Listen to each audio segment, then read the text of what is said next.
Where we come from doesn't always determine who we become. But in the case of Hollywood icon James Dean, maybe it did. He was just an ordinary guy. I mean, no one dreamed at the time that he was here he'd ever be a movie star. Marcus Winslow knew Dean well, like real well.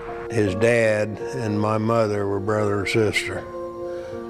And then after his mother passed away, why, he came here to live with my mom and dad, which would have been his aunt and uncle. Marcus was younger than Dean, but the two were raised in the very same house that Marcus still lives in today.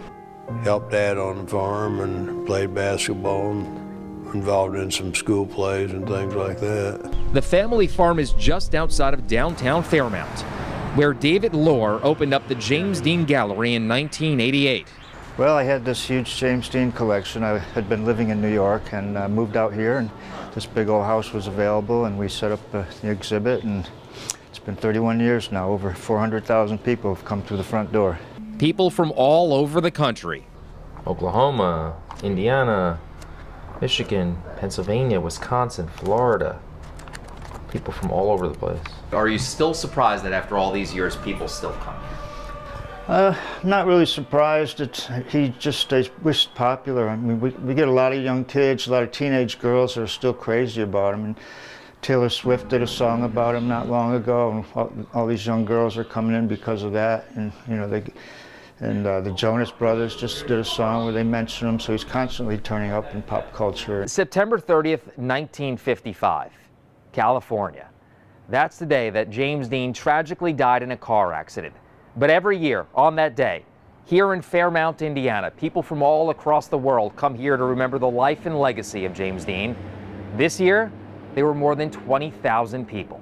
All year, we work together to organize it so that it can occur. Dorothy Schultz is with the Fairmount Historical Museum, the group behind the James Dean Festival. There's a huge car show. There's a James Dean look-alike contest. There's a lasso contest, which takes place because of his role in Giant as Jet Rink. There's a wonderful parade that goes right out here. And no, it's just a great time. I mean, thousands of people come from all over the world just to pay tribute to him. Many of them also visit his gravesite, where flowers from this year's festival and remnants of lipstick still remain. The gravesite not more than a mile away from the house where he and Marcus grew up. Any funeral's sad for a family member, but it was extra bad when you had so many people around you didn't know, and it's never let up, really.